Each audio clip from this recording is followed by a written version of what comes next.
A billionaire was still a virgin at 40, until a lonely poor woman asked to stay in his house during a stormy night.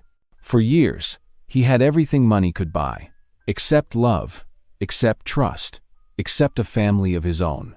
But when a desperate mother and her child stepped through his gates, his cold mansion began to feel alive for the very first time. What starts as an act of mercy quickly unravels into something deeper because she carries scars from a dangerous past, and he holds secrets that money could never hide. As fear collides with hope, and passion collides with danger, the question becomes unavoidable. Can two broken souls build a life together before the shadows of the past tear them apart forever? Tell me in the comments where you're watching from right now, and if this story speaks to you, make sure you hit subscribe so you don't miss the next one. The first rays of dawn crept through the towering windows of Harrington Manor, casting long shadows across polished marble floors. Michael Harrington opened his eyes precisely at 6 o'clock in the morning, just as he had done every day for the past 15 years. The king-sized bed, with its Egyptian cotton sheets and hand-stitched quilts, felt as empty as ever. He swung his feet onto the plush carpet, his movements mechanical, rehearsed. The silence in the mansion was deafening, a reminder of his solitary existence. His footsteps echoed through the corridor as he made his way downstairs, his designer sleepwear immaculate despite a night of restless sleep. The kitchen staff had already prepared his morning coffee, leaving it in a sterling silver carafe on the marble counter. They knew better than to be present when he emerged. Mr. Harrington preferred minimal interaction, especially in the early hours. "Another day," he muttered, pouring the steaming liquid into a bone china cup. The rich aroma filled his nostrils, but even this small pleasure felt hollow somehow. His tablet waited on the counter, loaded with the morning's financial reports. Numbers scrolled across the screen. Stock prices, market trends, quarterly projections. At 40 years old, Michael had mastered the language of wealth, but the satisfaction of watching his billions grow had long since faded. The dining room could seat 20 people comfortably. Crystal chandeliers hung overhead, their sparkle mocking the solitude below. A single place setting waited at the head of the massive mahogany table. Fine china, polished silver, and pristine linens arranged with military precision. His breakfast arrived silently: 2 perfectly poached eggs, whole grain toast, and fresh fruit. The staff had mastered the art of invisible service, appearing and disappearing like ghosts in his carefully ordered world. Michael ate methodically, his eyes often drifting to the empty chairs surrounding him. The media had dubbed him the Virgin Billionaire years ago, a label that stung despite its truth. He'd never confirmed it, but his complete absence from the dating scene had only fueled the speculation. As evening approached, dark clouds gathered over the hills surrounding the estate. Michael stood at the floor-to-ceiling windows of his study, watching nature's display with detached interest. Lightning split the sky, illuminating the manicured grounds in brief, brilliant flashes. The storm intensified, rain lashing against the windows with growing fury. Thunder rolled across the valley, making the glass panes vibrate. It was during one such thunderclap that an unfamiliar sound caught his attention, the front gate intercom buzzing. Frowning, Michael moved to the security panel near his desk. No one ever came to the gate unannounced. He pressed the button, and the outdoor camera feed flickered to life on the monitor. His breath caught in his throat. A woman stood there, her dark hair plastered to her face by the rain. She clutched a small boy to her chest, trying to shield him from the downpour with her own body. Both were completely drenched, their clothes clinging to them like second skins. "Please," her voice crackled through the speaker, trembling with cold and desperation. "Please, we need help. Our car broke down on the road, and we've been walking for miles. We just need shelter until the storm passes." Michael's finger hovered over the intercom button. Years of careful isolation warred with basic human decency. The woman hugged the boy tighter as another lightning bolt illuminated the sky, making him flinch against her. His normally rigid routine screamed at him to ignore them, to maintain the sanctuary of his solitude. But something in the woman's eyes, visible even through the grainy security feed, spoke to a part of him he thought he'd locked away long ago. Thunder crashed overhead, and the little boy began to cry. The sound carried through the intercom, piercing Michael's carefully constructed walls of isolation. His finger pressed the button before he could second-guess himself.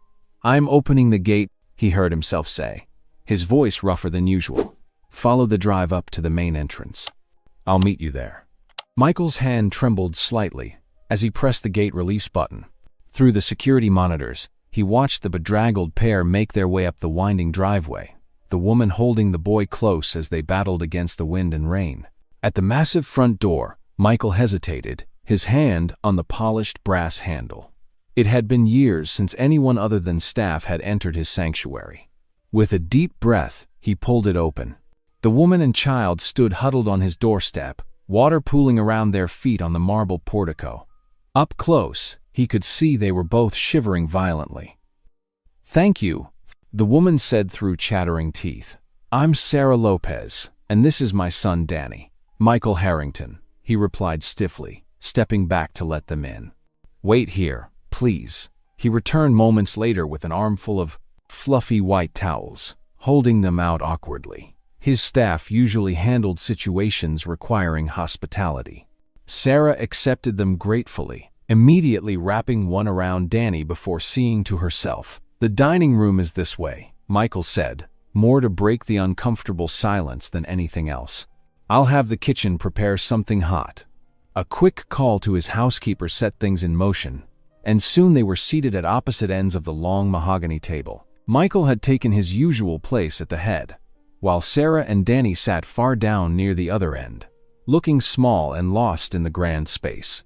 Steam rose from bowls of homemade soup as they ate in silence. Michael sipped his wine, stealing glances at his unexpected guests. The boy, Danny, seemed to have recovered his spirits now that he was warm and dry, looking around the ornate room with undisguised curiosity. Suddenly, Danny slid down from his chair. Before Sarah could stop him, he walked down the length of the table toward Michael, his small feet patting softly on the Persian carpet. "Are you my daddy?" Danny asked, his innocent voice clear in the quiet room. Michael choked on his wine, the rich red liquid splattering onto his pristine white shirt. He coughed violently, face turning red as he struggled to catch his breath.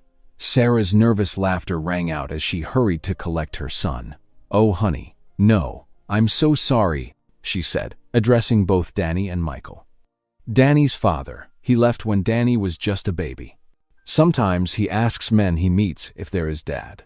Michael dabbed at his shirt with a napkin, still coughing slightly. "It's fine," he managed, though his heart was racing from more than just the wine going down wrong. Danny looked between the two adults, confusion clear on his young face. "But he has a big house like Daddy's supposed to have in the stories," he protested. Sarah smoothed her son's hair, her eyes meeting Michael's with embarrassment. "Having a big house doesn't make someone a daddy, sweetheart. Come on, let's finish our soup before it gets cold." The remainder of the meal passed in awkward silence. Michael found himself watching them when he thought they wouldn't notice. The gentle way Sarah wiped soup from Danny's chin, the child's uninhibited giggles when he accidentally dropped his spoon. When dinner was finished, Michael cleared his throat. "You'll need somewhere to sleep tonight. The storm's only getting worse." He stood, gesturing for them to follow. "There's a guest wing on the second floor." Leading them up the grand staircase, Michael felt strangely self-conscious of his home's opulence. The crystal chandeliers, the gilt-framed paintings, the marble statues, all seemed excessive under Sarah's tired but observant gaze. "This suite should be suitable," he said, opening a door to reveal a comfortable sitting room with adjoining bedrooms.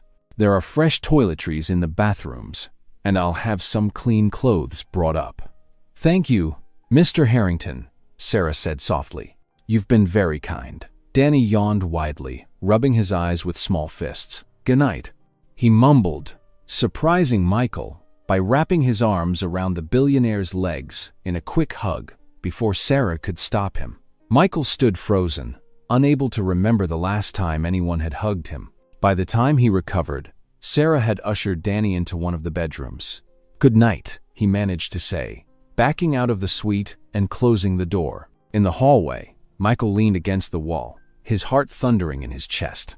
The warmth of Danny's innocent embrace seemed to linger, along with the memory of Sarah's gentle laugh and kind eyes. For the first time in years, his mansion didn't feel quite so empty, and that thought terrified him more than he cared to admit. The next morning, Michael woke to unfamiliar sounds drifting through his normally silent mansion. Distant clattering and the unmistakable sizzle of cooking drew him from his bedroom, still in his silk pajamas and robe. As he descended the grand staircase, an enticing aroma of bacon wafted up to greet him. Following his nose to the kitchen, he stopped short in the doorway. Sarah stood at the professional-grade stove, spatula in hand, wearing borrowed clothes that were slightly too large for her frame. She had rolled up the sleeves of a white blouse, and her dark hair was pulled back in a casual ponytail. "Good morning, Mr. Harrington," she said brightly, noticing him hovering uncertainly. "I hope you don't mind. I wanted to thank you for your hospitality." Before Michael could respond, small footsteps thundered behind him. "Morning." Danny charged past, nearly colliding with Michael's legs. "Mom's making her special eggs. They're the best ever." "Danny," indoor voice, Sarah reminded gently, but she was smiling. Mr. Harrington might not be used to so much excitement this early. Michael cleared his throat. "I usually have coffee first," he admitted, moving toward the expensive coffee maker that dominated one counter. "Already made." Sarah gestured to a steaming pot. "Hope you don't mind. I figured out the machine after only 2 tries." The familiar scent of his preferred dark roast blend helped steady Michael as he poured himself a cup. He watched Sarah plate eggs, bacon, and toast with practiced ease, so different from the precise, restaurant-style presentations his chef usually prepared. "Do you want to see my room?" Danny asked suddenly, tugging at Michael's robe. "It's huge. And the bed bounces really good." "Really well," Sarah corrected automatically, setting plates on the kitchen island. "And no bed bouncing, young man." Michael found himself being pulled by his sleeve toward a chair. "Sit by me," Danny insisted. "Do you live here all alone? Where's your mom and dad? Do you have any toys?" "Danny, let Mr. Harrington eat his breakfast," Sarah intervened, but Michael surprised himself by answering. "My parents aren't around anymore," he said carefully. "And no, I don't have any toys. This is mainly my office and home." "No toys?" Danny looked horrified. "But you're rich. You could buy all the toys." Sarah shot Michael an apologetic look, but he felt the corner of his mouth twitch. "I suppose I could," he agreed. "But who would play with them?" "I would," Danny declared immediately. "Can I see the rest of your house, please?" After breakfast, Michael found himself leading an impromptu tour, with Danny racing ahead and Sarah following at a more sedate pace. The boys' endless questions echoed off marble floors and wood-paneled walls. "What's in there? Why is that picture so big? Can I touch this? Is that real gold? Why do you need so many bathrooms?" Each question seemed to chip away at the formal facade Michael had maintained for so long. He found himself explaining things he'd never thought about: why the chandelier sparkled in different colors, how the security system worked, which rooms he actually used versus those that stayed empty. At lunch, served in the sunny conservatory rather than the formal dining room, Sarah watched Michael trying to answer Danny's latest barrage of questions about his business. "You're not used to casual conversation, are you?" she observed gently, a hint of teasing in her voice. Michael stiffened slightly. "I interact with people professionally," he said carefully. "But not personally?" Sarah's eyes were kind, not judgmental. "It's okay, you know. Some people find it harder than others." Maybe it was the warmth in her voice, or the way sunlight filtered through the glass ceiling, making everything seem softer, more approachable. Whatever the reason, Michael found himself speaking. "The media calls me the virgin billionaire," he said quietly, while Danny was distracted by watching birds outside. "They think it's a joke or an act, but..." He trailed off, unable to meet Sarah's eyes. "But it's true," she finished softly. Lack of mockery in her voice made him look up, instead of the judgment. or pity he expected. He saw understanding in her expression. "I've never," he gestured vaguely. "There was never time, or the right person, or—" And then it became this thing, this wall between me and everyone else. The longer it went on, the harder it became to change. Sarah reached across the table, almost touching his hand before pulling back. "Thank you for trusting me with that," she said simply. "Everyone has their own path, Michael. There's no shame in yours." That night, lying in his king-sized bed, Michael listened to the sounds of life echoing through his usually silent home. Danny's bright laugh carried faintly down the hallway, followed by Sarah's warm voice reading a bedtime story. The unfamiliar noises should have bothered him, had always bothered him, when his rare house guests disrupted his routine. Instead, he found himself straining to hear more. The soft murmur of voices, the distant creak of floorboards, even the muffled thump of what was probably Danny ignoring his mother's no jumping on the bed rule, all of it felt strangely soothing, like music he'd forgotten he knew how to hear. He rolled onto his side, aware of the vast empty space in his bed, in his home, in his life. The carefully constructed solitude that had always felt like safety now seemed more like a prison of his own making. Somewhere down the hall, Danny laughed again, and Michael felt an unfamiliar ache in his chest. Over the next 2 days, the mansion began to breathe with new life. Sarah couldn't help herself. Wherever she went, her hands found work to do. She started small, just dusting a forgotten corner table in the east wing. The rich mahogany gleamed after her attention, and something in her chest warmed at the sight. "Your house has such beautiful bones," she told Michael over coffee that morning, "but it needs a woman's touch." Michael watched, fascinated, as she moved through his home like a gentle whirlwind. The library, with its towering shelves, received her special attention. She hummed while organizing books that had sat askew for years, her fingers trailing lovingly over leather spines. "These deserve to be read," she said, opening curtains to let sunlight stream across the reading nooks, not just displayed like museum pieces. In the formal sitting room, she discovered crystal vases gathering dust. Soon they sparkled, filled with fresh flowers from the garden. The blooms brought color to rooms that had known only muted tones for decades. "Look, Mr. Michael," Danny called from the courtyard. "I found a ball." Michael glanced up from his laptop to see the boy bouncing an old tennis ball against the stone wall. Something tugged at his memory. Hadn't he played with that same ball years ago? "Would you like to play catch?" The words left his mouth before he could stop them. Danny's face lit up like Christmas morning. "Really? You want to play with me?" Setting aside his work, something he never did during business hours, Michael stepped into the warm afternoon Sunday. His suit jacket felt stiff and formal for such an activity, so he removed it, rolling up his sleeves. "I haven't done this in quite some time," he admitted, catching the ball Danny tossed his way. "You'll have to be patient with me." But muscle memory took over, and soon they fell into an easy rhythm. The soft thump of the ball passing between them mixed with Danny's delighted giggles. From an upstairs window, Sarah watched them, her heart swelling at the sight of her usually energetic son focusing so intently on being gentle with Michael's hesitant throws. The mansion seemed to shed its coldness like an old skin. Rooms that had echoed with emptiness now held the warmth of conversation. The kitchen filled with the aromas of Sarah's cooking simple meals that somehow tasted better than anything his chef had ever prepared. "It's because they're made with love," Danny explained seriously. When Michael mentioned this, "Mom says that's the secret ingredient." Even the staff moved differently, responding to the change in atmosphere. The head housekeeper, Mrs. Chen, who had maintained a professional distance for 15 years, actually smiled when she found Sarah teaching Danny to fold napkins into swans. "Perhaps young sir would like to learn some other shapes," she offered, pulling up a chair. By the second evening, Michael realized he hadn't eaten alone once since their arrival. The massive dining table, usually a reminder of his solitude, now felt right with Sarah and Danny at either side of him.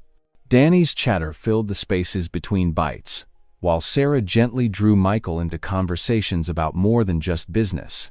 "Did you always want to be a businessman?" she asked, passing him the salt. Without being asked, when had she noticed that habit of his? He paused, realizing no one had ever asked him that. I wanted to be an astronaut, actually, when I was very young. Space. Danny's eyes went wide. That's so cool. Can we look at the stars tonight? And somehow, Michael found himself setting up the telescope he'd bought years ago but never used, teaching Danny about constellations while Sarah wrapped them all in warm blankets against the evening chill. The sharp knock came during dinner on the second night, cutting through their comfortable routine like a knife. Danny jumped, his fork clattering against his plate. Sarah's face went pale, her hand automatically reaching for her son. Michael rose, straightening his tie. He still wore one at dinner, though he'd relaxed enough to remove his jacket. I'll see who it is. The heavy door swung open to reveal a courier in a crisp uniform. Delivery for Sarah Lopez, he announced, holding out an envelope. Michael's pulse quickened. No one knew Sarah was here. He took the letter himself, signing the delivery confirmation with steady hands that belied his growing unease. Back in the dining room, Sarah's fingers trembled as she opened the envelope. A single sheet of paper fell out, covered in angry block letters. As she read, all the color drained from her face. Mama, Danny's voice quavered. What's wrong? May I? Michael held out his hand for the letter. Sarah passed it over wordlessly, pulling Danny close to her side. The words burned across the page. I know where you are. You can't hide what's mine forever. I'm coming for what belongs to me, both of you. Your loving husband, Jack. Michael's fingers tightened on the paper, crinkling its edges. The sanctuary of his home, which had just begun to feel truly alive, suddenly seemed fragile as spun glass. He looked at Sarah, seeing the fear she tried to hide from Danny, and felt something fierce and protective rise in his chest. He found us, Sarah whispered, her arms tightening around Danny. He always finds us. Michael's hands trembled as he held the crumpled letter, his jaw clenched tight. The dining room, which had slowly begun to feel warmer over the past few days, now seemed to freeze over with tension. Sarah sat at the table, her face pale, while Danny played with his food, unaware of the storm brewing. Sarah, Michael said, his voice low and controlled. We need to talk, now. He gestured toward his study, away from Danny's innocent ears. Sarah nodded slowly, placing her napkin beside her plate. Danny, sweetie, finish your dinner. Mommy needs to talk to Mr. Harrington for a minute. Inside the wood-paneled study, Michael closed the heavy door and turned to face Sarah. The letter shook in his grip as he held it up. What is this? Who exactly are you running from? Sarah wrapped her arms around herself, her shoulders hunched. Tears welled in her eyes, but she lifted her chin, meeting his gaze. His name is Marcus, my ex-husband. Her voice cracked. I should have told you everything from the start, but I was scared you wouldn't let us stay. Tell me now, Michael demanded, though his tone softened at the sight of her distress. Sarah sank into one of the leather chairs, her hands clasped tightly in her lap. I met Marcus when I was young and stupid. He seemed charming at first, but after we married. She drew in a shaky breath. The abuse started slowly. A push here, a slap there. Always with apologies and promises to change. Michael's chest tightened as he watched tears roll down her cheeks. He handed her his handkerchief, a simple white square with his initials embroidered in the corner. Thank you, she whispered, dabbing at her eyes. When I got pregnant with Danny, I thought things would get better. Instead, they got worse. Marcus has connections with some dangerous people. I'd hear conversations late at night about things that made my skin crawl. Drugs, weapons, threats. Michael leaned against his desk, his mind racing. His peaceful sanctuary had become entangled in something dark and dangerous. Part of him wanted to ask them to leave, to return to his safe, predictable isolation. But when he thought of Danny's innocent smile, and Sarah's gentle presence that had begun to warm his cold mansion, his heart ached.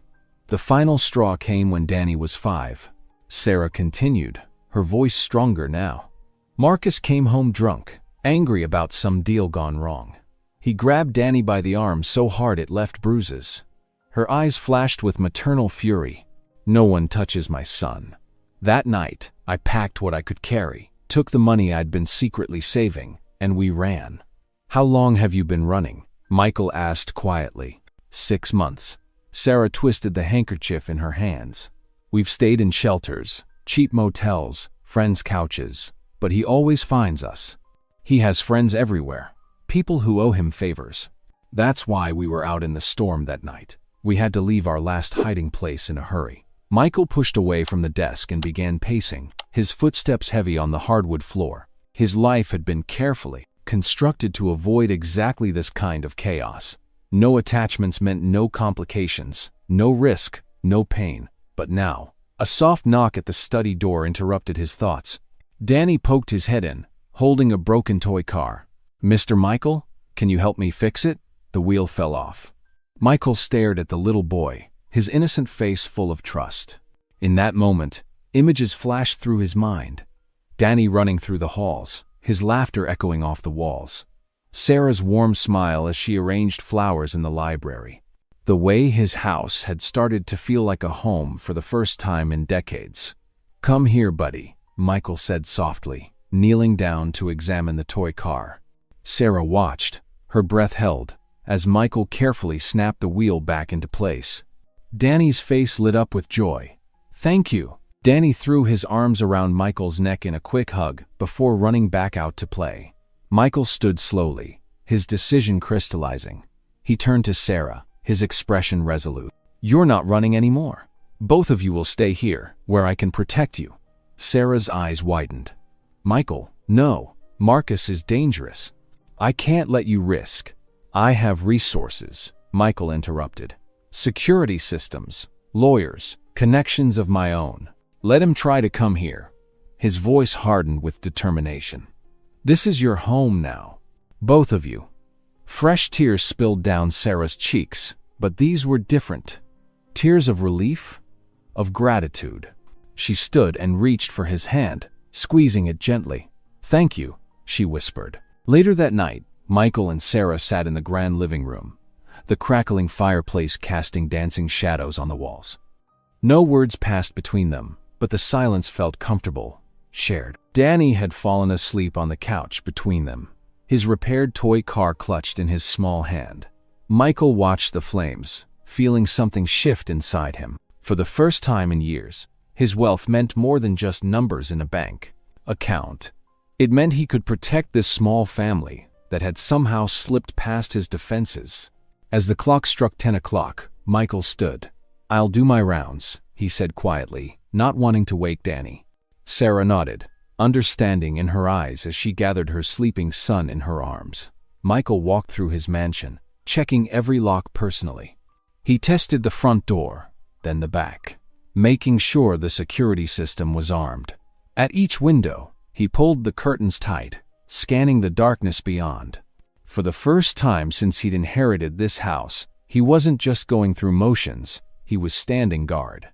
At the final door, Michael's hand lingered on the lock. The sound of the bolt sliding into place echoed through the quiet hallway, a sound of commitment, of protection, of change. The mansion's atmosphere shifted subtly with each passing day, like winter melting into spring. Michael found himself making phone calls he never thought he'd make, hiring additional staff members with military backgrounds. To anyone asking, he simply mentioned upgrading security protocols. But his watchful eyes told a different story. "We'll need 2 more at the south gate," he instructed his head of security, speaking in hushed tones in his study. "And make sure they're experienced. Background checks, triple verification." His fingers drummed against the polished desk, a new nervous habit he'd developed since that warning letter arrived. In the library, where afternoon sunlight streamed through tall windows, Michael discovered an unexpected joy in teaching Danny. The boy sat cross-legged on a plush leather chair, his small face scrunched in concentration as Michael explained the basics of chess. "So the knight moves in an L shape?" Danny asked, holding up the carved piece, examining it from all angles. "That's right," Michael replied, his usual stern expression softening. 2 squares forward and 1 to the side, or 1 square forward and 2 to the side. Danny's face lit up when he successfully moved the piece. "Like this?" "Exactly." Michael felt an unfamiliar warmth in his chest. You're catching on quickly. Their lessons expanded beyond chess. Michael found himself explaining simple mathematics, watching with growing pride as Danny grasped new concepts. The boy's enthusiasm was infectious, his questions endless but never annoying. During one of their afternoon sessions, Sarah stood in the doorway, watching silently. Michael looked up to find her eyes glistening with tears. "Is everything all right?" he asked, concern creasing his forehead. Sarah wiped her eyes quickly, smiling. "More than all right. I haven't seen him this happy in years. He's thriving here." She paused, her voice softening. "Thank you, Michael, for everything." The dining room, once a monument to solitude, transformed each evening into a warm gathering place. The long table that had seemed so imposing now felt just right as they sat together, sharing meals and stories. Danny's laughter echoed off the high ceilings, and even Michael found himself chuckling at the boy's animated tales about his day's adventures. And then, Danny exclaimed one evening, gesturing with his fork, "I found this huge butterfly in the garden. It was blue and black and everything." "A morpho butterfly," Michael offered, surprising himself with the knowledge. "They're quite rare in these parts." Sarah raised an eyebrow, impressed. "Is there anything you don't know about?" Michael felt his cheeks warm slightly. "Many things. Like how to properly respond to compliments, apparently." Their shared laughter filled the room, and Michael marveled at how natural it felt now. The silence that had once defined his existence seemed distant, like a half-forgotten dream. But peace, as Michael well knew, could be fragile. Late one night, as he made his final rounds of the property, a new habit he'd developed, something caught his eye.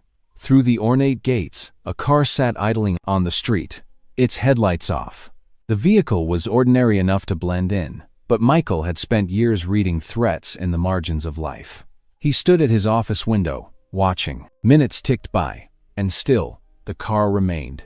His hand tightened on the curtain as a familiar tension crept up his spine. The seed of fear planted itself deep in his chest, taking root among his growing feelings for Sarah and Danny. He debated whether to tell Sarah about the car. Looking down the hallway toward her room, where a soft light still glowed under the door, he decided against it. She had finally started sleeping through the night, no longer jumping at every shadow. Danny was flourishing in their makeshift routine. Michael wouldn't disturb their hard-won peace, not yet. Instead, he made another call to his security team, his voice low but firm. "I want the cameras upgraded. Full perimeter coverage, night vision, everything. And I need it done yesterday." As he hung up, Michael caught his reflection in the window, the worried crease between his brows, the tightness around his mouth. The man staring back at him looked different from the isolated billionaire of just weeks ago. This man had something to lose, something to protect. The car eventually pulled away, leaving only questions in its wake. Michael stayed at the window longer than necessary, his thoughts churning like storm clouds. The mansion had become more than a shelter for Sarah and Danny. It had become a home. And Michael realized, with both clarity and concern, that he would do whatever it took to keep it that way. That night, sleep eluded him. He sat in his study, monitoring the security feeds, watching the empty street where the car had been. The chess set from his afternoon lesson with Danny still lay on the side table, pieces arranged mid-game. Looking at it, Michael felt the weight of responsibility settle more firmly on his shoulders. He wasn't just protecting two people who had sought refuge in his home. He was protecting the first real family he'd known in decades. The morning sun painted golden streaks across the mansion's marble floors as Michael adjusted his tie for the fifth time. His reflection in the hallway mirror showed a man both excited and terrified. He hadn't ventured into town for a casual outing in years, preferring the safety of his isolated routines. "Are we really going to town?" Danny's voice echoed through the corridor as he bounded down the stairs, his small feet creating a cheerful rhythm. "Can we get ice cream?" Michael's lips twitched into an almost smile. "We'll see." Sarah appeared behind Danny, wearing a simple blue dress that made her eyes sparkle. "Someone's excited," she said, ruffling her son's hair. "Thank you for doing this, Michael. We've been cooped up here for days." The drive into town felt different with company. Usually, Michael only left the mansion for business meetings, but today, the familiar road seemed brighter. Danny pressed his face against the window, pointing at every interesting sight, while Sarah hummed softly to the radio. The small diner, Lucy's Place, sat on the corner of Main Street, its red checkered curtains and chrome trim a throwback to simpler times. As they walked in, the bell above the door announced their arrival, and the usual morning chatter died down. Michael felt dozens of eyes turn toward them. "Did you see that? Is that Michael Harrington? With a woman and child?" The whispers weren't exactly subtle. Michael's shoulders tensed, but Sarah's gentle touch on his arm made him relax slightly. "Let's sit by the window," she suggested, leading them to a booth. Danny slid in first, followed by Sarah, while Michael took the seat across from them. Lucy herself, a woman who had owned the diner for 30 years, approached their table with 3 menus and wide eyes. "Mr. Harrington, what a surprise. We haven't seen you in here since my father's time," Michael finished politely. "These are my guests, Sarah and Danny Lopez." Sarah ordered chocolate chip pancakes with extra whipped cream, her eyes lighting up as she explained to Danny that these were her favorite when she was little. "My mom used to take me here every Sunday after church." Danny got Mickey Mouse pancakes with a face made of fruit, while Michael settled for plain toast and eggs. As they ate, he noticed how Sarah cut Danny's pancakes into perfect little squares, how she wiped syrup from his chin with a napkin, how she laughed when he made a whipped cream mustache. The locals continued to stare and whisper, but Sarah's presence made it easier to bear. She had a way of drawing his attention away from the uncomfortable moments, asking him questions about the town's history or sharing funny stories about Danny's adventures. After breakfast, they walked down Main Street to Johnson's department store. Danny needed new clothes. He'd grown out of most of his old ones. The store clerk's eyebrows shot up when Michael Harrington walked in, but Sarah quickly took charge, leading them to the children's section. "Try this one." Sarah held up a blue t-shirt with dinosaurs on it. Danny's face lit up. Michael found himself getting drawn into the shopping experience, suggesting a warm jacket that reminded him of one he'd had as a boy. When Danny tried it on and grinned, something warm bloomed in Michael's chest. "It's perfect," Sarah said, smoothing the collar. "But Michael, you don't have to. Please," he interrupted softly. "Let me do this." They left with 3 bags of clothes, Danny proudly wearing his new jacket despite the warm weather. Their next stop was the grocery store, where Sarah insisted on buying ingredients to cook dinner. "You've been so generous," she explained, selecting fresh vegetables with practiced ease. "At least let me contribute something." Michael watched as she and Danny worked together, the boy helping to pick out the ripest tomatoes and the freshest herbs. They moved through the aisles with an easy familiarity that made his heart ache. This is what family shopping looks like, he realized. The sun was setting as they drove back to the mansion, painting the sky in shades of pink and orange. Danny had fallen asleep in the back seat, clutching a new stuffed dinosaur. Michael had secretly bought him when Sarah wasn't looking. "Thank you," Sarah said quietly. This meant so much to him. To both of us. Michael gripped the steering wheel tighter, fighting the unfamiliar emotions rising in his chest. I enjoyed it too. They carried the sleeping Danny to his room, Sarah tucking him in while Michael brought in the shopping bags. The day felt perfect, almost normal, something Michael had never thought possible for someone like him. But as he walked down the main hallway later that night, heading to his study, something caught his eye. An envelope had been slid under the front door, its white surface stark against the dark wood floor. Michael's hands trembled slightly as he picked it up. Inside was a single photograph. Sarah and Danny at the diner, taken through the window. Their faces were circled in red marker. The warmth of the day vanished, replaced by an icy fear that gripped his heart. He stood in the silent hallway, the photograph burning in his hands, knowing that their moment of normalcy had been watched by dangerous eyes. Michael's footsteps echoed through the mansion's corridors as he strode toward the security office, the photograph clenched in his hand. His normally composed face was tight with anger, jaw clenched as he burst through the door. "Roberts!" he bellowed, making his head of security jump from his desk. "How did this get under my door?" He slapped the photograph down on the desk. The security chief's face paled as he examined the image. "Sir, I don't understand. We've had the perimeter locked down. No one should have gotten close enough." "Well, someone did." Michael's voice was deadly quiet. "Someone got close enough to take this picture and deliver it right into my home. The home where I promised safety to a woman and her child." Robert scrambled to pull up the security footage, his fingers flying over the keyboard. "We'll review every camera, sir. I'll double the patrols and—" "Double isn't enough." Michael cut him off. "Triple them. Install more cameras. Whatever it costs. I want this place fortress tight by nightfall." Leaving Roberts to his task, Michael headed toward the kitchen where he could hear Sarah humming. The sound stopped abruptly when she saw his face. "What's wrong?" she asked, wiping her hands on a dish towel. Michael hesitated, but he couldn't hide this from her. Wordlessly, he handed her the photograph. Sarah's face drained of color as she stared at the image, her hands beginning to shake. "No," she whispered, the photograph fluttering to the counter. "No, no, no." Her legs gave out, and Michael caught her just before she collapsed, guiding her to a chair. "He found us." Sarah's voice broke as tears spilled down her cheeks. "Jack found us. He's going to take Danny. He's going to hurt us again." Michael knelt beside her chair, taking her trembling hands in his. "Sarah, look at me," he said firmly. "I won't let that happen. Do you understand? You're under my protection now." "You don't know Jack," she choked out. "He has connections, dangerous people who— and I have resources he can't imagine." Michael interrupted. "Money, security, influence.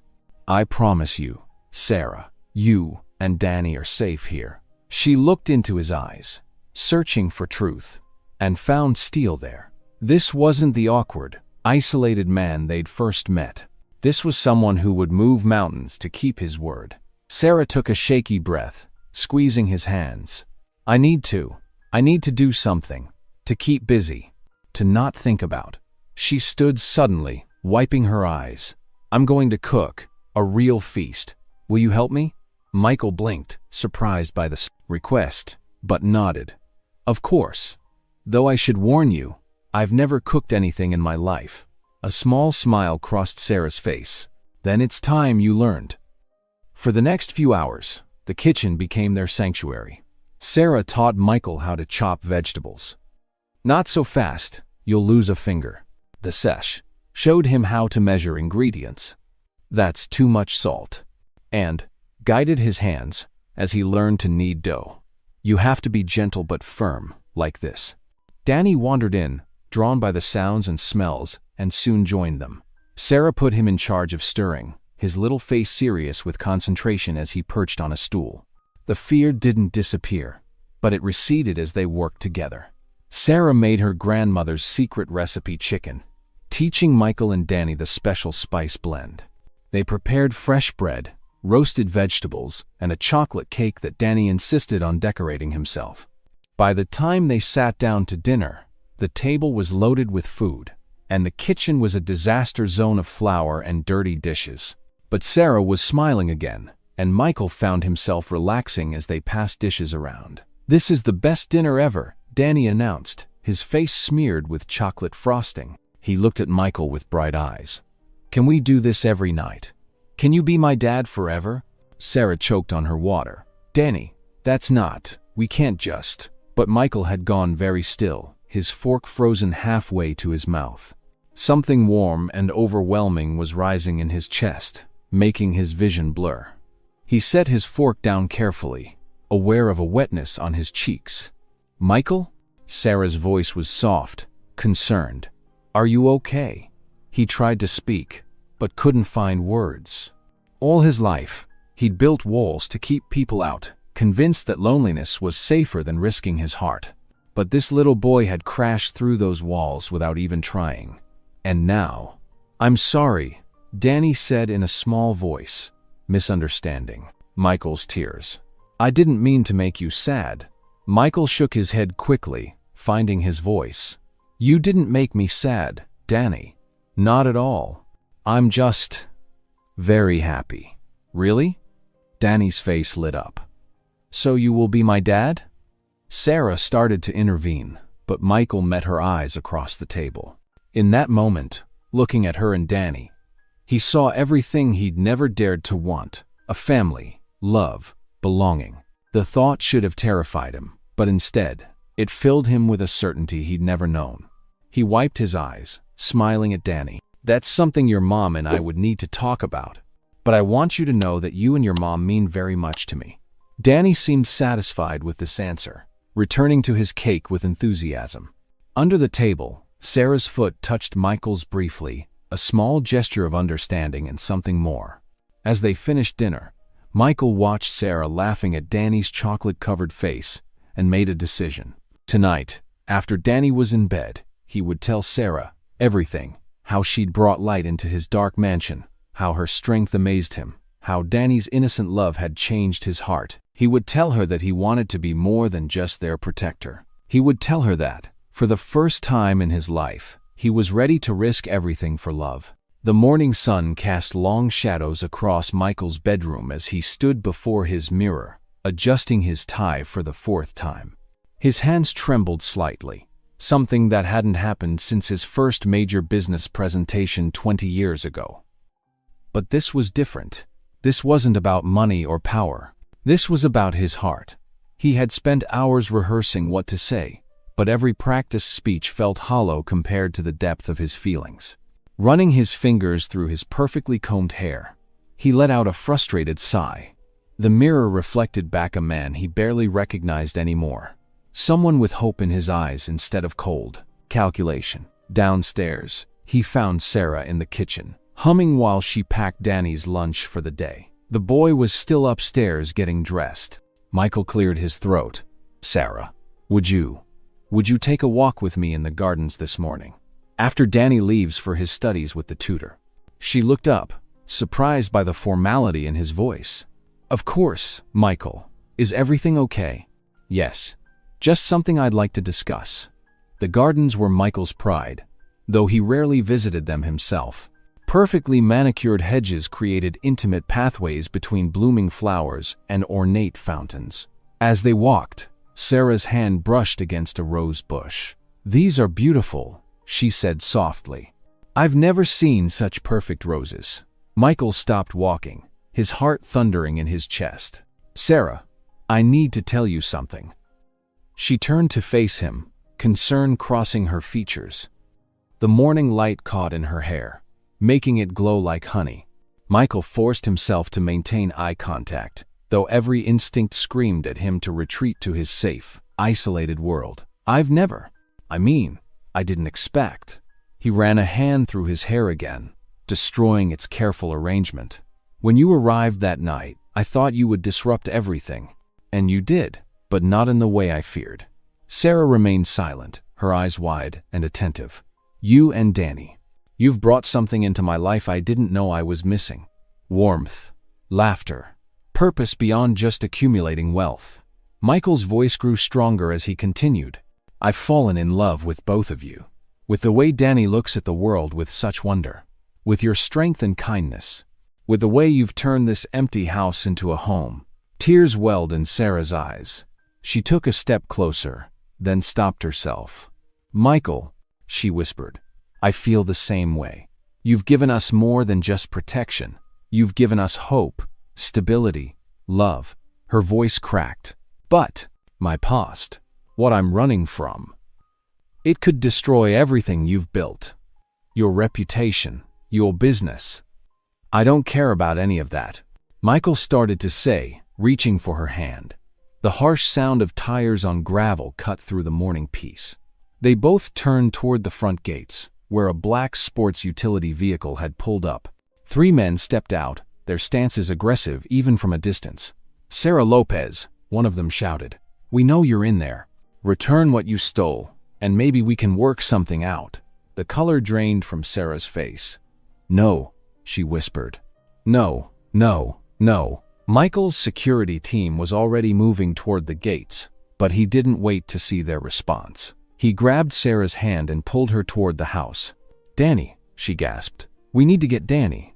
They found the boy in the library with his tutor, blissfully unaware of the situation. Michael's voice was calm but firm. "Danny, go with your mother to the safe room we practiced. Remember where it is?" Danny nodded, his eyes growing wide with understanding. Sarah clutched him close as Michael led them to a hidden panel in his study. Once they were secure inside, he called the police, his voice clipped and authoritative as he reported armed trespassers. Through the security cameras, he watched the men argue with his security team. They were well-dressed, professional-looking, not the typical thugs he had expected. One of them held up what appeared to be legal documents. "Tell Sarah we know about the files," one of them called out. "Tell her this doesn't end until we get them back." The police arrived within minutes, their sirens sending the men back to their vehicle. As they drove away, one of them pointed directly at the security camera, a clear message that this wasn't over. Michael stood in his study, his earlier warmth replaced by a familiar cold dread. Files? What files? Sarah had told him about running from an abusive husband, but nothing about stolen documents. The old walls around his heart began to rebuild themselves, brick by brick. He opened the safe room to find Sarah holding Danny, both of them pale but composed. When she saw his expression, something broke in her eyes. "Michael, please, I can explain," she began. He held up a hand, his business mask firmly in place. "Were you ever going to tell me about these files they want?" Sarah swallowed hard. "It's complicated." Complicated? The word came out sharper than he intended. "I offered you protection. I opened my home, my heart, and you're still keeping secrets?" Danny looked between them, his small face confused and worried. "Mom? Michael? Are the bad guys gone?" The innocence in Danny's voice cut through Michael's anger like a knife, but the damage was done. His old wounds, abandonment, betrayal, the lesson that love always came with hidden costs, roared back to life. The morning's confession felt like a distant dream, replaced by the harsh reality that trust was a luxury he couldn't afford. The study felt smaller that night, its wood-paneled walls closing in as Michael paced before the fireplace. Sarah sat rigid in one of the leather armchairs, her hands clasped tightly in her lap. The flames cast dancing shadows across their faces, but neither found comfort in its warmth. "You need to tell me everything," Michael said, his voice carrying an edge she hadn't heard before. "Those men weren't just making idle threats. They specifically mentioned something you took." Sarah's shoulders tensed. "I didn't steal anything material, Michael. The only thing I took was our freedom, mine and Danny's." "Then why would they phrase it that way?" He stopped pacing, fixing her with a hard stare. "Why would they say you need to return what you stole?" "Because men like my ex-husband see wives and children as possessions." Sarah's voice cracked with emotion. "In his mind, I stole his property when I left. That's all we ever were to him. Things to own and control." Michael ran his fingers through his hair in frustration. "But there has to be more. Professional thugs don't chase someone across states just for leaving a marriage. You don't understand what kind of man he is." Sarah stood up, her eyes glistening. "He's obsessed with control. The fact that I dared to leave, that I took Danny away from him, it's an insult he can't let go. His pride won't allow it." "I want to believe you," Michael said, his tone softening slightly. "But I've spent my entire life building walls to protect myself from exactly this kind of situation. People who aren't completely honest, who bring danger to my door." "I told you everything important from the beginning," Sarah interrupted, wrapping her arms around herself. "I told you about the abuse, about his criminal connections. I warned you that he was dangerous. But did you really tell me everything?" Michael's voice grew quiet. "Dangerous. Because every day seems to bring new revelations, new threats. First it was letters, then surveillance photos, now armed men at my gate." Sarah sank back into the chair, suddenly looking very tired. "What do you want me to say, Michael? That I'm sorry for putting you in danger?" "I am. That I should have never accepted your help? Maybe you're right." She looked up at him, tears now flowing freely. "But I won't apologize for trying to give my son a better life." The grandfather clock in the corner ticked heavily, marking each second of silence between them. Michael stood by the fireplace, his silhouette dark against the flames, wrestling with his own demons. "I open my heart to you today," he finally said, his voice barely above a whisper. "Do you know how terrifying that was for me? How many years of barriers I had to break down?" "I know," Sarah replied softly. "And I meant what I said in the garden. My feelings for you are real, but not real enough to trust me with the whole truth." Sarah stood again, this time moving toward him. "Michael, please. I'm trusting you with our lives. What more do you want?" He stepped back from her approach, and the hurt in her eyes was immediate and deep. "I want to know that I'm not being used. That this isn't some elaborate scheme to get my money or protection. That I haven't been a fool for believing in this." He gestured between them. "How dare you?" Sarah whispered, her voice trembling with anger and pain. "How dare you reduce what we've shared to something so cynical? Danny adores you." She caught herself, shaking her head.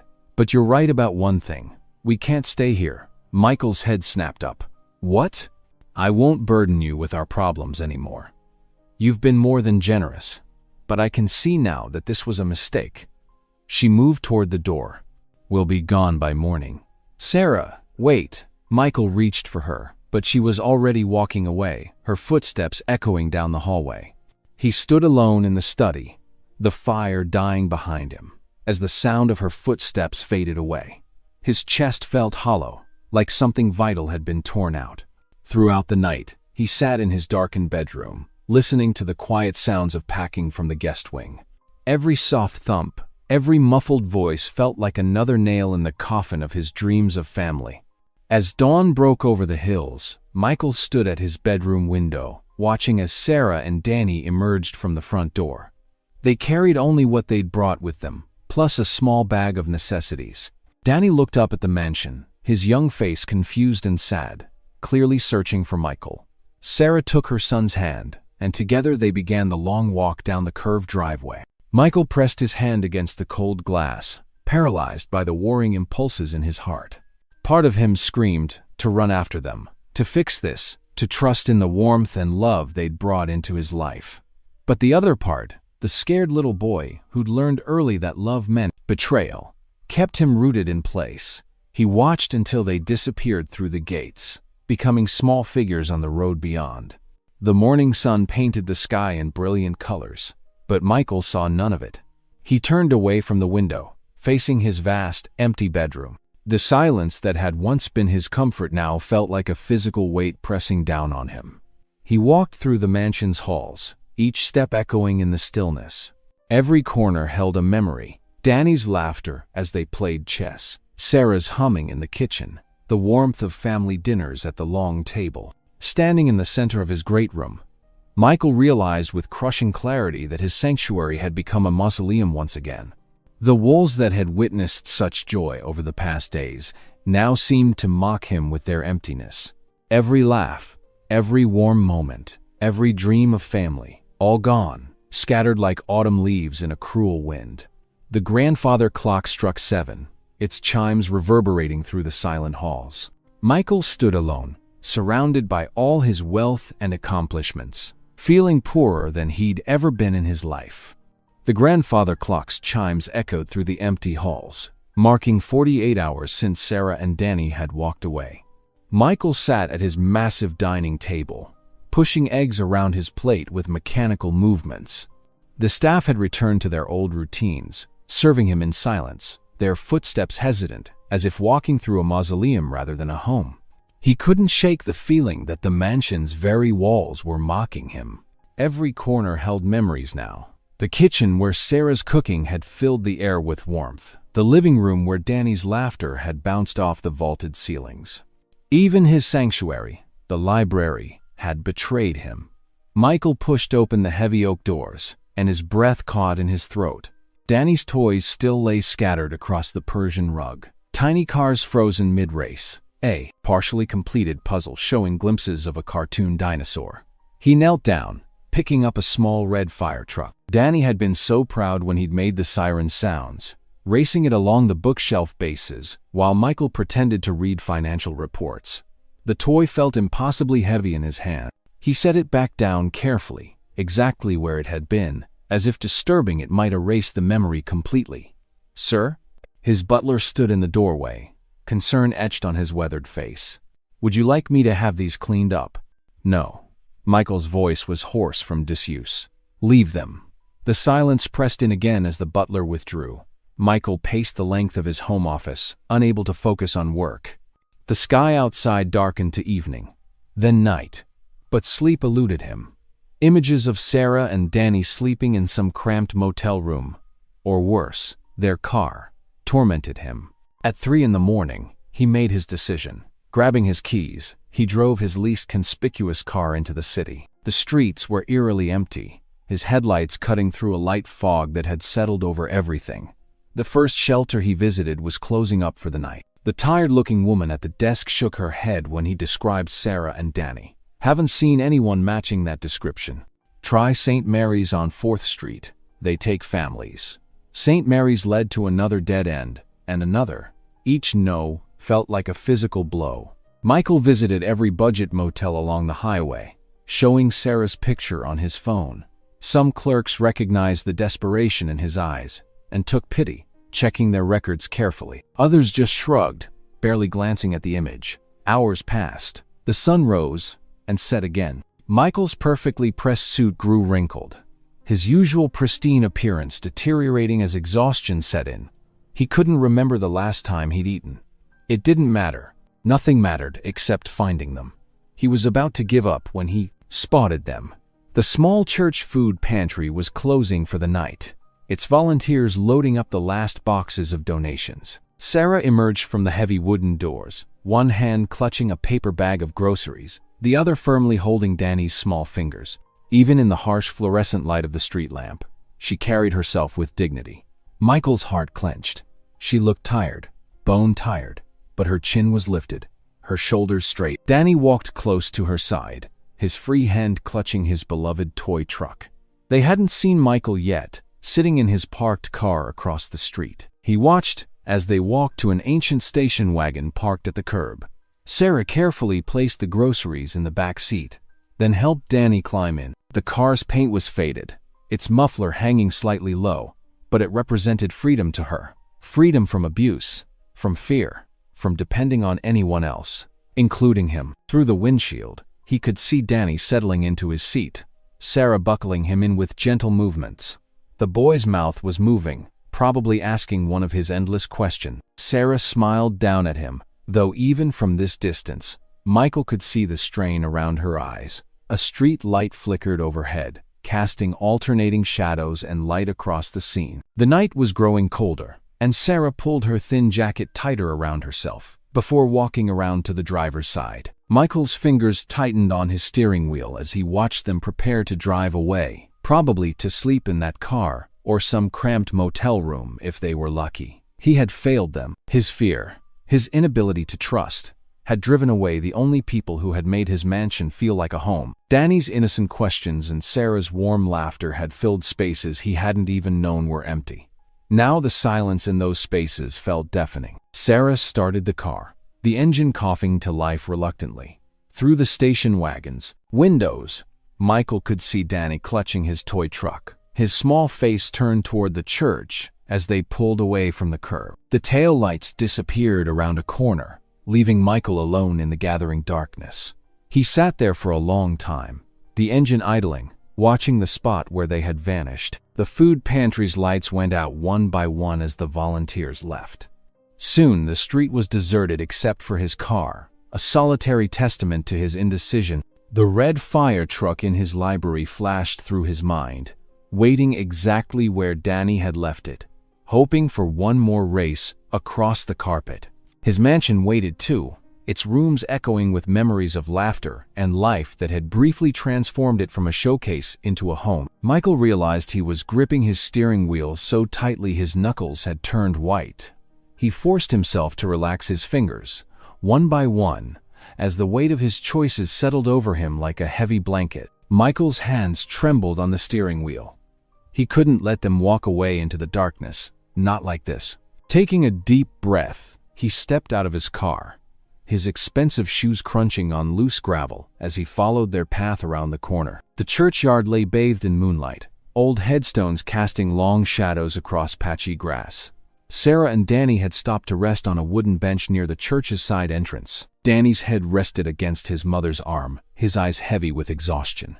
"Sarah," Michael called softly, his voice carrying in the night air. She startled, instinctively pulling Danny closer. When she recognized Michael, her expression shifted from fear to something more complex. Pain, longing, and resignation, all mixed together. "You shouldn't be here," she said, her voice tight. "Please, just go." Michael took a step forward. "I can't. These past 2 days have been torture. The mansion feels like a tomb without you both there. It's better this way," Sarah insisted, though her voice wavered. "You deserve someone without all this baggage, someone who won't bring danger to your doorstep, someone whole." Danny stirred, blinking sleepily. "Michael," he mumbled, hope creeping into his tired voice. The sound of the boy's voice broke something in Michael. His legs gave way, and he fell to his knees on the damp grass, not caring about his $1,000 suit or what anyone might think of a billionaire kneeling in a humble churchyard. "Please listen to me," he pleaded, his carefully constructed walls crumbling completely. "All my wealth, all my possessions, they've given me nothing but empty rooms and hollow victories. But you," his voice cracked, "you and Danny gave me everything.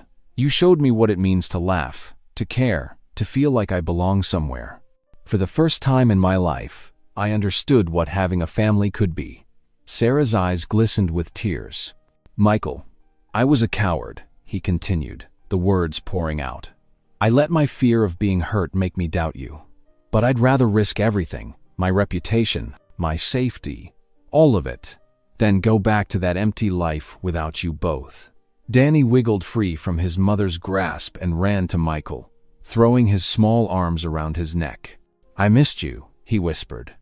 Michael hugged him back fiercely, meeting Sarah's eyes over the boy's shoulder. He could see her resolve wavering, the walls she'd built starting to crack. But before she could respond, harsh headlights suddenly flooded the churchyard. 3 black SUVs pulled up, their engines growling in the quiet night. Car doors slammed, and heavy footsteps approached. "Well, isn't this touching?" A rough voice cut through the darkness. Sarah's ex-husband emerged from the shadows, flanked by 4 burly men, his face twisted into an ugly sneer. "The virgin billionaire, on his knees in the dirt, and my wife, playing house with the rich man." Michael rose slowly, positioning himself in front of Sarah and Danny. "She's not your wife anymore," he said, his voice steady despite his racing heart. "And you're not welcome here." The ex-husband laughed, a cruel sound that echoed off the church walls. "You don't get to decide that, money man. Sarah took something that belongs to me when she ran, and I'm here to collect." He cracked his knuckles menacingly. "Both what she stole and what she owes me." "I didn't steal anything," Sarah cried out. "I only took what was mine, my freedom, my son's safety." "Lying bitch," her ex snarled, taking a step forward. Michael held his ground. "Don't come any closer," he warned, reaching slowly into his pocket where his phone was already connected to emergency services, recording everything. The first punch came fast, catching Michael in the jaw. He staggered but didn't fall, years of boxing training kicking in. He blocked the second blow and landed one of his own, sending Sarah's ex stumbling backward. The other men surged forward. Michael fought desperately, using every skill he had to keep them away from Sarah and Danny. A fist caught him in the ribs, another split his lip, but he refused to yield. Sarah pulled Danny behind a stone monument, shielding him with her body. Just when Michael's strength was failing, police sirens pierced the night. Red and blue lights flooded the churchyard as 3 patrol cars screeched to a halt. Officers poured out, weapons drawn. "Police! Everyone on the ground, now!" Sarah's ex and his men tried to run but were quickly surrounded. The sound of handcuffs clicking shut filled the air as officers took control of the scene. Sarah burst out from behind the monument. Danny clutched tight against her. She ran to Michael, who was leaning heavily against a nearby headstone, his face bloody but his eyes fierce with protection. "Oh God, Michael," she sobbed, touching his bruised face with trembling fingers. "You're hurt." He caught her hand, pressing it to his cheek, despite the pain. "I'm okay," he assured her. "You're safe. Now, both of you are safe." Danny wrapped his arms around both their legs, creating a three-way embrace as Sarah's ex was led away in handcuffs, spitting threats that no one heeded. Sarah buried her face in Michael's chest, her tears soaking through his torn shirt. Years of fear and running finally broke free as she cried, feeling truly secure for the first time in so long. Michael's arms encircled both her and Danny, holding them close as police lights continued to flash across the churchyard. "I'm so sorry," Sarah whispered against his chest. "I'm sorry I ran. I was just so scared of bringing more pain into your life." "Never apologize for protecting yourself and Danny," Michael murmured into her hair. "But please, don't run from me again. Let me help you fight whatever comes next. Let me be part of your family." Danny looked up at them both, his small face serious. "Can we go home now?" he asked simply. The morning sun painted golden streaks across the mansion's driveway as Michael's car pulled up to the front steps. His hands trembled slightly on the steering wheel as he parked, his mind replaying the events of the previous night. The fight, the arrests, the way Sarah had clung to him as if he were her anchor in a storm. He found Sarah and Danny waiting outside the small motel where they'd stayed after giving their statements to the police. Danny's face lit up when he saw Michael's car, and he tugged on his mother's sleeve with excitement. "Sarah," Michael called softly as he stepped out of the car. His split lip was still tender, and a bruise darkened his jaw, but his eyes shone with determination. "I want you both to come home." Sarah shifted uncertainly, her hand tightening on Danny's shoulder. "Michael, we can't keep imposing." "Not as guests," he interrupted, taking a step closer. "As family." Danny bounced on his toes. "Really? We can stay forever?" Michael knelt down to Danny's level, ignoring the twinge in his ribs. "Yes, buddy, forever, if that's what you and your mom want." Sarah's eyes filled with tears. "Michael, are you sure? After everything that happened?" "I've never been more sure of anything." He stood, closing the distance between them. "What I said last night wasn't just because of the moment. Every word was true. My life was empty before you both came into it." A warm breeze rustled through the trees, carrying the sweet scent of nearby flowering bushes. Michael reached for Sarah's hand, his touch gentle.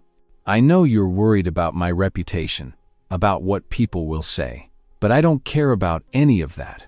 I care about you, about Danny, about the family we could be." Danny tugged at Michael's sleeve. "Can I have my own room, with space for all my toys?" Michael laughed, the sound rich and genuine. "Actually, I have something better in mind. I've already called contractors. We're going to turn the east wing into a proper playroom, with built-in shelves for your books and toys, a craft area, maybe even a small climbing wall." Sarah's eyes widened. "Michael, that's too much." "And," he continued, squeezing her hand, "the library's connected study would be perfect for your teaching work. I remember you mentioning you'd always wanted to tutor children who struggle with reading." Tears spilled down Sarah's cheeks. "You remembered that?" "I remember everything you've told me." His voice softened. "Every story, every dream, every hope. I want to help make them real." Danny wrapped his arms around Michael's legs. "Does this mean you're going to be my dad now?" Michael's heart swelled as he ruffled Danny's hair. "If that's something you'd want, buddy, we'll take things one day at a time." Sarah wiped her eyes, a small smile finally breaking through her tears. "You really want this?" "Us? More than anything." Michael gestured to his car. "Come home. Let me show you what I have planned." The drive back to the mansion was filled with Danny's excited chatter about his future playroom. Michael caught Sarah's eye in the rearview mirror several times, each glance carrying more warmth than the last. As they walked through the mansion's front doors, Michael led them to the east wing. Contractors had already arrived, their trucks parked outside. Blueprint rolls covered a temporary table in the hallway. "See here," Michael pointed to the drawings. The whole space will be bright and open. Windows along this wall, built-in seating by the bay window for reading. Sarah traced the lines with her finger, her expression softening as she imagined the possibilities. It's beautiful. They moved through the house, Michael describing his vision for each space. The formal dining room would become more welcoming, the stark white walls warmed with family photos. The kitchen would be renovated to accommodate Sarah's love of cooking together. In the garden, surrounded by blooming roses and the gentle splash of the fountain, Michael turned to Sarah. Danny had run ahead to inspect a butterfly, giving them a moment alone. I know this is fast, Michael said softly, and if you need time, I understand. But I've spent 40 years being careful, being distant. I don't want to waste another day pretending I'm not falling in love with you. Sarah's breath caught. She stepped closer, her hand reaching up to touch his bruised jaw gently. You fought for us last night. I'd fight for you every day if I had to. His voice was barely a whisper now. But I'd rather spend those days making you happy instead. The space between them disappeared slowly, like the last moments of sunset. When their lips met, it was soft, tentative.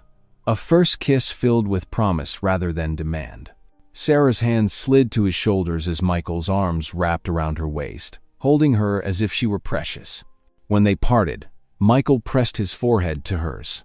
I've never felt like this before. It's terrifying and wonderful all at once. I know, Sarah whispered back. Me too. Danny's delighted shout broke the moment as he discovered a family of rabbits near the garden wall. They turned to watch him, Michael's arm still around Sarah's waist. I never knew what I was missing, Michael admitted. All these years in this huge house, I thought I was protecting myself, but I was just hiding from life itself. The sound of Danny's laughter, the smell of your cooking, the way you both fill every room with light, it's like, I'm finally alive. Sarah leaned into him, her head resting on his shoulder. We'll figure it out together, she promised. Day by day, as the sun climbed higher, warming the garden around them, contractors began their work inside. The sounds of renovation echoed through the mansion, not disrupting the peace, but adding to it. Each bang of a hammer, each scrape of a saw, marked another step toward transformation. The mansion was changing, just as Michael was. Empty spaces being filled, cold corners warming, silence giving way to the beautiful chaos of family life. And in the garden, wrapped in each other's arms, while Danny chased butterflies, Michael and Sarah shared soft smiles, knowing this was just the beginning. The summer breeze drifted through the newly installed garden windows of the mansion, carrying the scent of blooming roses and fresh-cut grass. Inside, the once sterile halls now echoed with the sounds of life, footsteps, laughter, and the occasional crash of Danny's toy cars racing down the corridor. Michael sat at his desk, reviewing blueprints for a new building project. But unlike the cold office towers and luxury developments that had built his fortune, this one made his heart swell with purpose. The Sarah Lopez Community Shelter would stand as a beacon of hope for those seeking refuge, just as Sarah and Danny had that stormy night months ago. What do you think about adding a children's playroom here? He asked Sarah, who was curled up on the leather sofa nearby, textbooks spread around her as she studied for her teaching certification. She looked up, pushing her reading glasses onto her head. That would be perfect. I remember how hard it was keeping Danny occupied when we were. Her voice trailed off, but Michael understood. Those dark days of running and hiding were behind them now. Then it's settled, he said, making a note on the plans. We'll make it bright, welcoming. A place where kids can feel safe while their parents get back on their feet. Sarah set aside her textbook and crossed the room to stand behind him, wrapping her arms around his shoulders. You're amazing, you know that. Michael leaned back into her embrace, still marveling at how natural such affection had become. I'm just trying to give back. That night you came to my gate. You gave me so much more than I gave you. Their quiet moment was interrupted by the thundering of small feet. Danny burst into the study, wearing his school backpack like a superhero cape. Mom, Dad, we're gonna be late for the science fair.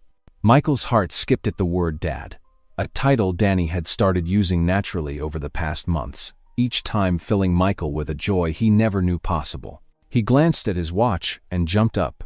Can't have that, buddy. Your volcano awaits." The drive to Danny's elementary school was filled with excited chatter about papier-mâché mountains and red food coloring for lava. Michael caught Sarah's eye in the rearview mirror, sharing a silent smile at their son's enthusiasm. Their son, the thought still amazed him. The school gymnasium buzzed with activity, packed with proud parents and nervous students standing beside their projects.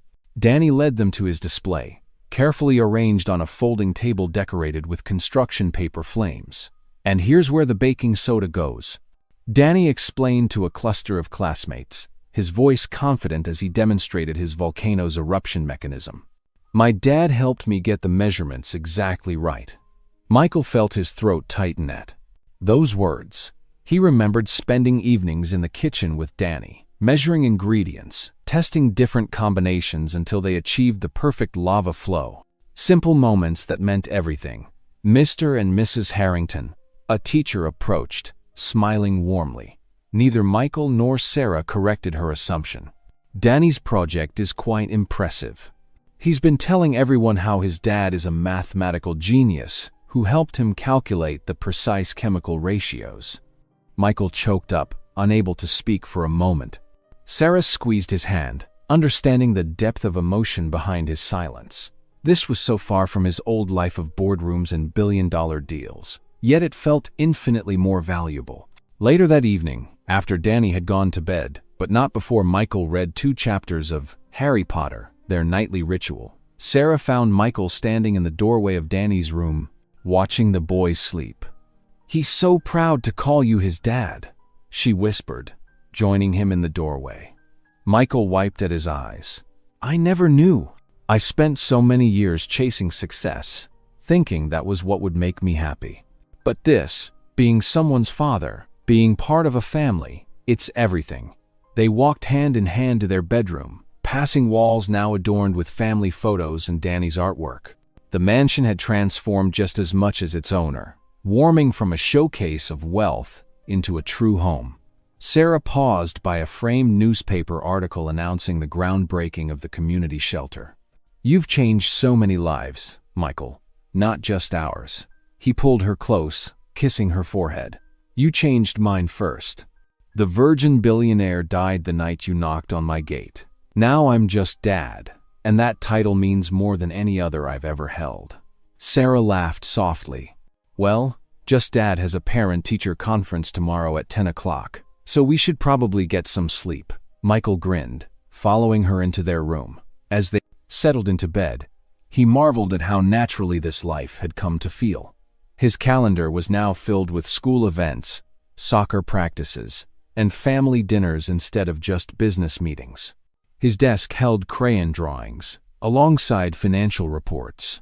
Every morning, he woke to the sounds of Danny getting ready for school, Sarah brewing coffee in the kitchen, and the 100 other small noises that meant he was no longer alone. The silence that had once defined his existence was replaced by the beautiful chaos of family life. As he drifted off to sleep, Michael thought about the community shelter rising from its foundations across town. Soon it would offer other families the same chance at a new beginning that Sarah and Danny had found at his gate that stormy night. The thought filled him with a deep sense of purpose, not as a billionaire or businessman, but as a husband, a father, and a man who had finally learned the true meaning of success. The mansion that had once echoed with emptiness now overflowed with love, laughter, and the countless small moments that made up a family's life together. Michael Harrington, the man who had everything but lived with nothing, had finally found what money could never buy: the joy of being someone's dad. The small church glowed with warmth on a perfect autumn morning. Sunlight streamed through stained glass windows, casting rainbow patterns across wooden pews adorned with simple white ribbons and wildflowers. This wasn't the grand society wedding people might have expected from Michael Harrington, billionaire. Instead, it was intimate and heartfelt, filled with the people who had become their true family. The mansion staff, who had watched their employer transform from a solitary figure into a loving father, occupied the front rows. Mrs. Chen, the housekeeper, dabbed at her eyes with a handkerchief. Next to her sat Tom, the groundskeeper who had taught Danny how to plant sunflowers. Neighbors who had witnessed their story unfold filled other pews, along with Sarah's fellow teaching students and the volunteers from the new shelter. Michael stood at the altar, his usually perfect posture betraying a nervous energy. His designer suit was flawless, but his eyes kept darting to the church entrance, waiting. The pastor, a kind-faced man who had counseled them through their engagement, gave him a reassuring smile. The soft notes of a piano filled the chapel. Everyone turned as Danny appeared in his little tuxedo, carefully carrying a silk pillow with 2 golden rings. His face beamed with importance as he concentrated on each step, just as they'd practiced. Michael's heart swelled at the sight of his soon-to-be official son. Then Sarah appeared in the doorway, and Michael forgot how to breathe. She wore a simple ivory dress that caught the light like morning frost. Her dark hair was crowned with tiny white flowers, and her eyes shone with joy as she began her walk down the aisle. She carried a bouquet of wildflowers, the same kind that now brightened the mansion's once sterile halls. Michael remembered the first time he saw her, drenched and desperate at his gate. Now she moved toward him with confidence and love, her smile holding all the warmth that had melted his frozen heart. Danny bounced excitedly at the altar, barely containing himself as Sarah approached. When she reached them, he wrapped his arms around both their legs in an impromptu hug that made the congregation chuckle softly. "Dearly beloved," the pastor began, his voice gentle but carrying to every corner of the church. "We are gathered here today to witness not just the union of 2 hearts, but the blessing of a family brought together by God's grace." Michael's hands trembled slightly as he took Sarah's in his. The pastor spoke of love's patience, its kindness, its ability to transform lives. But Michael could hardly focus on the words, lost in Sarah's eyes and the miracle of this moment. When it came time for the vows, Michael's voice grew strong and clear, though thick with emotion. "Sarah," he began, "I spent years building walls around my heart, thinking I was protecting myself. But you and Danny showed me that real strength comes from letting love in. I promise to cherish you both, to protect our family, and to thank God every day for the storm that brought you to my door." Tears spilled down Sarah's cheeks as she spoke her vows. "Michael, you offered us shelter when we had nowhere else to go. But you gave us so much more. You gave us a home, hope, and your heart. I promise to love you, support you, and remind you every day that you are not just Danny's father, but my soul's perfect match." Danny presented the rings with solemn ceremony, though he couldn't suppress his proud grin. As Michael slipped the band onto Sarah's finger, his own hand steady now, he marveled at how this simple circle of gold meant more than all his wealth ever had. "By the power vested in me," the pastor proclaimed, "I now pronounce you husband and wife. You may kiss the bride." Michael drew Sarah close, their first kiss as married couple, sweet and pure. Danny clapped loudest of all, jumping up and down until Sarah and Michael both reached to pull him into their embrace. The reception was held in the mansion's garden, now in full autumn glory. Tables dotted the lawn, decorated with candles and more wildflowers. Staff members had outdone themselves preparing a feast that filled the air with delicious aroma. Children from the neighborhood played tag between the tables, while adults chatted and laughed. Music drifted from a small band playing soft jazz. Michael held Sarah close as they swayed to their first dance, her head resting against his chest. "I never thought I'd have this," he whispered into her hair. "Have what?" she asked, looking up at him. "Everything," he answered simply. "A wife who sees past all my walls, a son who taught me how to play again, a home filled with laughter instead of echoes." Danny cut in on their dance, insisting on showing them a new move he'd learned. Soon, other couples joined them on the makeshift dance floor, the celebration flowing as naturally as the golden afternoon light. As evening approached, lanterns twinkled to life in the garden trees. The music switched to hymns, Sarah's favorite, and voices raised in joyful praise. The mansion's windows glowed warmly, no longer a cold fortress but a beacon of welcome. Michael stood slightly apart, watching Sarah teach Danny a clumsy waltz, their laughter carrying across the garden. The setting sun painted the sky in brilliant oranges and pinks, a divine blessing on this perfect day. He closed his eyes briefly, offering a silent prayer of gratitude for the storm that had changed everything. "Ready to cut the cake?" Sarah called, breaking into his thoughts. She held out her hand, Danny bouncing beside her. Michael joined them, his family, his heart complete at last. Together, they cut the first slice of wedding cake, Danny helping with the knife, all three hands joined together. Just like that first night at his gate, but now transformed. No longer strangers seeking shelter, but a family bound by love, faith, and the grace of new beginnings. Thanks for spending a moment here with me.